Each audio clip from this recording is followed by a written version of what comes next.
Welcome to this week's End of Days Update, coming to you from Tulsa, Oklahoma. We're coming to you every week to show you the different things that point to the coming of the Lord. So we wanted to have a special announcement this week for our brand new 10 CD series on end times, very in-depth. Everybody keeps asking for more. We have a CD series of 3 CDs, have several different single CDs on the millennium, on the rapture, on the coming of the Lord. But this is very in-depth teaching, 10 sessions on the coming of the Lord. It's hard to get into a lot when you're in a church. You only get in about 45 minutes. So this is in a Bible school, very in depth. So you'll really enjoy it. And hey, if you're anywhere near Wisconsin this weekend, near Fond du Lac, we'll be at Grace Christian Church this Sunday morning and Sunday night. We'll be getting into end times to have a great time. So we're looking at all the things that point to the coming of the Lord. I hear people say, well, how can you tell how close you are? Well, there's more verses devoted to what it would look like so that it would be obvious to us.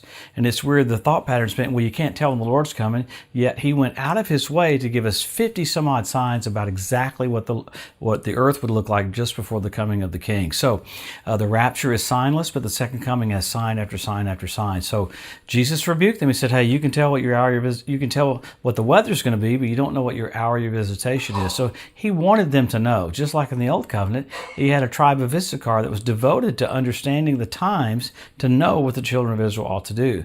We get into end time preaching. It's not an escape theology. It's when you see the finish line, you accelerate, you run faster. Nowadays, people go, okay, are you sure it's the finish line? These are absolute radical signs that are definitive that you can tell how close we are to the coming of the Lord. So we're very privileged. So let's pick up what's happened this last week. It's hard to cover everything that's happened, but first of all, probably the number one thing is you had a continuation of rockets and missiles from Gaza, from Hamas, flying into Israel. This was a pretty big deal because one hit a house that had 7 people injured, had 2 infants injured, and Israel is absolutely going ballistic with their retaliation. So what was come out in the last couple of days is that Iran ordered this attack. Didn't just come from Hamas, it came over Hamas by Iran itself. Man, Israel has gotten infantry, a couple new divisions of infantry, tanks, artillery, airstrikes.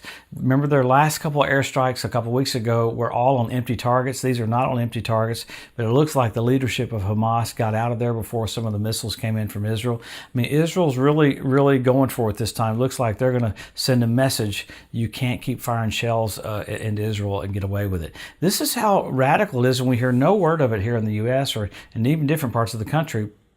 They're closing school in southern Israel because of the anticipation of Hamas firing more rockets again.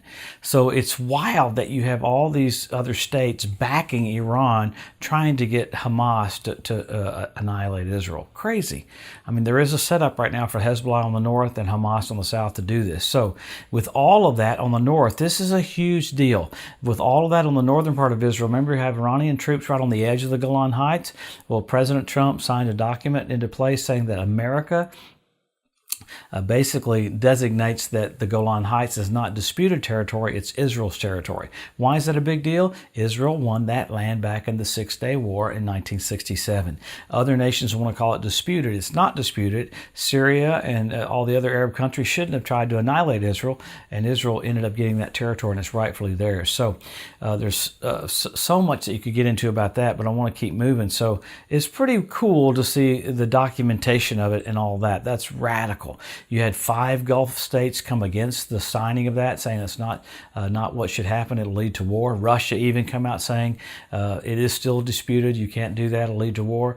Well, I love that America takes a stance saying, no, this is Israel's land. I love the video the other day of Netanyahu and President Trump on TV at the signing of it, and the words coming from Benjamin Netanyahu is pretty amazing. You're watching things prophesied so many years ago unfolding right in front of your eyes. It's so radical.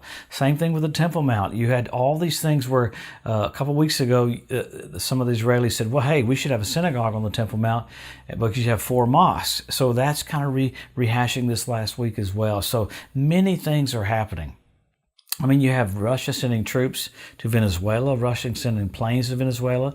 You have a couple of countries. You had Romania and a couple other countries moving their embassies to Jerusalem like they should. I believe there'll be many more get in line after that. I mean, it's just a weird time. You had pedophiles, a group of pedophiles this week saying they want the same rights as LGBT members. So it's crazy to see the days of Noah right in front of our eyes.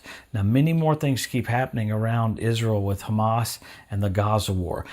Israel is literally beefing up for a radical Gaza war. So it's crazy that that happened so fast, along with the incendiary balloons that come over. And then in the middle of that, you've got this last week, Hezbollah came out again saying, we're going to annihilate Israel. Syria said, because of the Golan Heights documentation, Syria said, we're going to invade and attack Israel. Syria doesn't have hardly any troops left or anything, so it's crazy. The United States moved even more troops into Iraq and Syria because of the proclamation of the Golan Heights. It is amazing that the Bible said Israel and Jerusalem would be a cup of trembling for all nations. You're watching it right in front of your eyes. So let's go to the main points in the scripture, how we can tell how close we are to Jesus coming back. Number one, Israel made a nation. Number two, Jerusalem won back. Jesus said the generation that sees those two events will not pass away till all is fulfilled. So we're that generation. But you have many more signs after that. God said he would restore to them a pure language. The Hebrew language was restored in our lifetime. 1,000 years ago, no one spoke Hebrew. Now they all speak Hebrew. It's happened in the last 100 years. You have the fertility of the land of Israel. The land preaches the covenant that God gave them, that he would make it prosperous and make it bloom right there before the coming of the Lord. You got fish in the Dead Sea. You've got the Temple Mount Institute that's ready to rebuild the temple and ready to have sacrifices. They have everything in position. You had a red heifer that was born. All these things. You have the Ethiopian Jews that were brought back in one day. 18,000 airlifted in one day. Many, many, many things that keep happening. I think one of the radical ones is the revival of the Roman Empire, that platform for the Antichrist. You have 172 different species of predatory birds that showed up. That's a huge deal because God's going to call on the fowl of the air after the Ezekiel 38 war to clean the land up. 7 years later, he calls on the fowl of the air to clean the land up again after the Battle of Armageddon. So you've got the cleanup crew in Israel right now. That's just radical. And then after that, you've got signals. You've got signs of the coming of the Lord. You've gone from signs to signals. You have the blood red moons on Passover and Tabernacles. Crazy.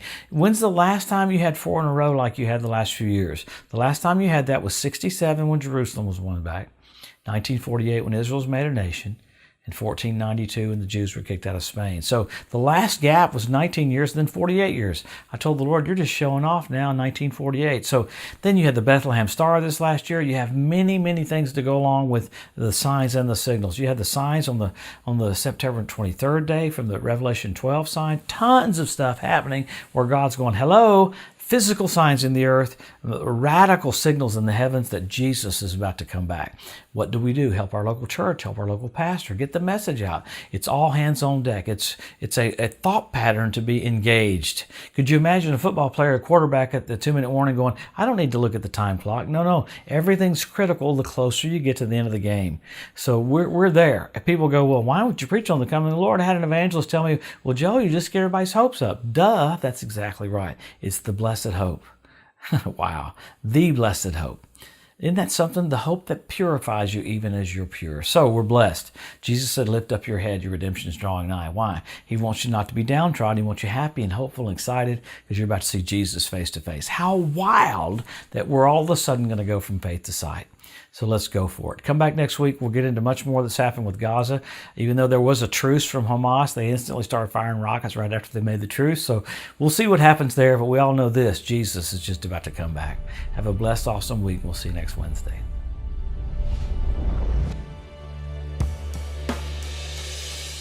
Thanks for joining us today at the End of Days Update. If you'd like to be notified every time there's a new post, just go to the EDU at josephmorris.com and subscribe to receive email alerts. If these posts and updates have been a blessing to you, please consider making a one-time donation to help get the message out, or even becoming a monthly partner with Joseph Morris Ministries. Thanks again for tuning in to the EDU, and we'll see you next week.